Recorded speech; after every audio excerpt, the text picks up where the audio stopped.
નમસ્કાર કલમ યુદ્ધ સમાચારની સાથે હું છું આપની સાથે પાયલ બામભણિયા। તો જોઈએ આજના મહત્વના સમાચારમાં। મુખ્યમંત્રી શ્રી ભૂપેન્દ્ર પટેલ ગધેથડ ગાયત્રી આશ્રમ ખાતે ગુરુપૂજનમાં જોડાયા। આશ્રમના મહંત લાલ બાપુના આશીર્વાદ ગ્રહણ કરતા મુખ્યમંત્રી શ્રી ગધેથડ ગાયત્રી આશ્રમ જેવી આસ્થાની જગ્યાએ આવવાથી જનસેવા માટેનું મારું મનોબળ પુનઃસ્થાપિત થાય છે। મુખ્યમંત્રી શ્રી ભૂપેન્દ્ર પટેલ મુખ્યમંત્રી શ્રી ભૂપેન્દ્ર પટેલ ગાયત્રી આશ્રમ ગધેથડ ખાતે ગુરુપૂજન કરી ગાયત્રી મંદિરમાં શીશ ઝુકાવ્યું હતું અને ગધેથડ ગાયત્રી આશ્રમના મહંત શ્રી લાલબાપુના આશીર્વાદ લીધા હતા। આ તકે મુખ્યમંત્રી શ્રી ભૂપેન્દ્ર પટેલે ઉપસ્થિત વિશાળ ભક્ત સમુદાયને સંબોધન કરતા જણાવ્યું હતું કે ગધેથડ ગાયત્રી આશ્રમ જેવી આસ્થાની જગ્યાએ આવવાથી જનસેવા માટેનું મારું મનોબળ પુનઃસ્થાપિત થાય છે। છેવાડાના નાનામાં નાના માણસની સુખાકારી વધારવા રાજ્ય સરકાર પ્રતિબદ્ધ છે, ત્યારે સંતોના આશીર્વાદથી જનકલ્યાણનો અમારો સંકલ્પ વધુ મજબૂત બનશે। મુખ્યમંત્રીશ્રીએ વધુમાં ઉમેર્યું હતું કે પૂજ્ય લાલબાપુ સમા ગુરુવર્યના માગસર પૂર્ણિમાના દિવસે આશીર્વાદ મેળવવાનો અવસર પ્રાપ્ત થયો છે, એ મારે મન ખૂબ મહત્વનું છે। આ તકે આશ્રમના મહંત શ્રી લાલબાપુએ જણાવ્યું હતું કે સમાજ અને દેશની જાળવણી માટે પૈસા કરતાં સંસ્કારનું મહત્વ વધુ હોય છે। સંસ્કારનું સિંચન આધ્યાત્મિકતાથી થાય છે। આ તકે લાલબાપુએ અમદાવાદ ખાતે પોતાની સારવાર દરમિયાન મુખ્યમંત્રી શ્રી ભૂપેન્દ્ર પટેલે લીધેલી મુલાકાતની યાદ કરી હતી। ગુરુપૂજનના કાર્યક્રમમાં કૃષિ મંત્રી શ્રી રાઘવજીભાઈ પટેલ, પૂર્વ મંત્રી શ્રી પ્રદીપસિંહ જાડેજા, શ્રી ભૂપેન્દ્રસિંહ ચુડાસમા, શ્રી ધર્મેન્દ્રસિંહ જાડેજા અને શ્રી કિરીટસિંહ રાણા, ધારાસભ્ય શ્રી મહેન્દ્રભાઈ પાડલિયા, શ્રી રીવાબા જાડેજા અને શ્રી ભગવાનજીભાઈ કરગઠિયા, જિલ્લા કલેક્ટર શ્રી પ્રભવ જોશી, જિલ્લા વિકાસ અધિકારી શ્રી નવનાથ ગવાણી, ગ્રામ્ય પોલીસ અધિક્ષક શ્રી હિમકરસિંહ, અગ્રણી શ્રી રવિભાઈ માકડિયા, શ્રી અલ્પેશ ઢોલરિયા તેમજ બહોળી સંખ્યામાં અનુયાયીઓ ઉપસ્થિત રહ્યા હતા। જયંત વિજુડા, કલમ યુદ્ધ સમાચાર, ધોરાજી।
આજે દત્ત જયંતિ છે અને દત્ત જયંતિ નિમિત્તે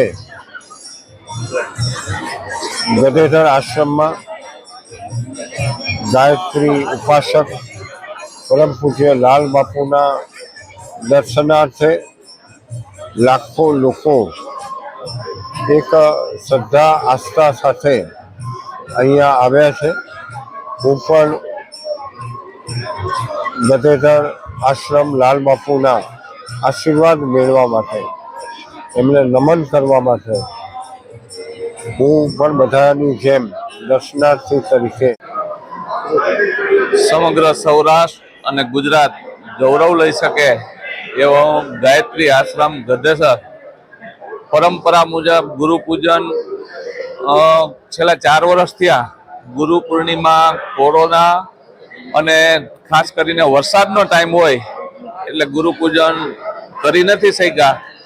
ગુરુ પૂર્ણિમા નિમિત્તે ખાસ કરીને આજે ગુરુદત્ત જયંતિ નિમિત્તે આપ જોઈ શકો છો કે 100 થી વધુ ગામ ધુવાડે બંધ પૂજ્ય લાલ બાપુના પરિસરમાં આજે 1 લાખથી વધારે માણસો અહીંયા પ્રસાદી પણ લેશે. રાજ્યના મુખ્યમંત્રી પણ આવવાના છે અને લાલ બાપુ આપણે જોયું હશે, સમગ્ર ગુજરાતના દરેક સમાજ ગૌરવ લઈ શકે કે આ આશ્રમમાં બેંકનું પણ ખાતું નથી, કોઈ 4 વ્હીલ નથી, કોઈ ટીવી નથી, કોઈ ટેલિફોન નથી, કોઈ છાપા નથી.